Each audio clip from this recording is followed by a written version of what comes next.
our ancestors have directed us, always keep in mind the conservation and good management of all the resources, respectfulness to the land in the form of environmental conservation and respectfulness to the resources. And even though we think that there is plenty of these resources, to only take what we need.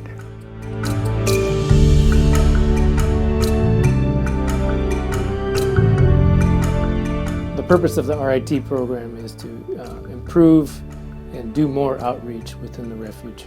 This refuge is a fairly large system. A lot of our decisions truly affect the subsistence users out here.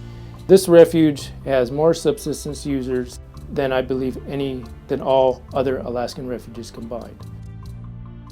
A lot of our job is serving the local people based on ANILCA and subsistence. I mean, there's a high dependency on subsistence resources out here, the local folks, so they understand where we're coming from with our management decisions, and also to integrate them in our management decisions a little bit more.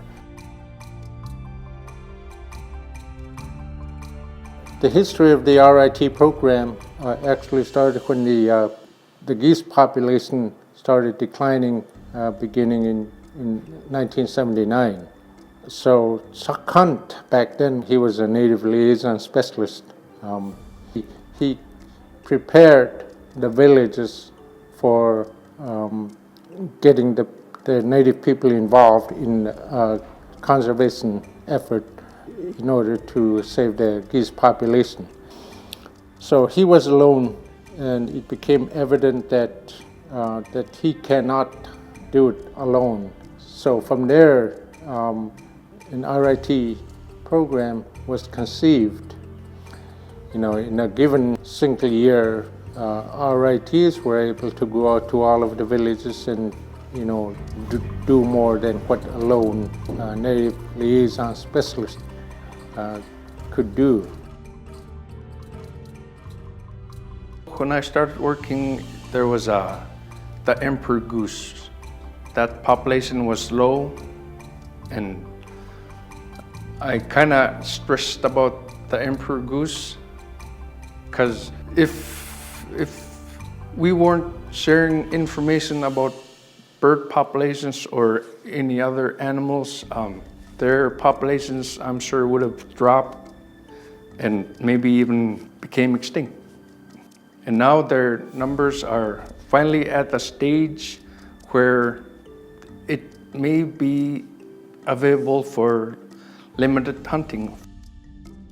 It's important for the future generations of our people. You know, we need these resources to keep returning so that we can feed our families and basically live off the land.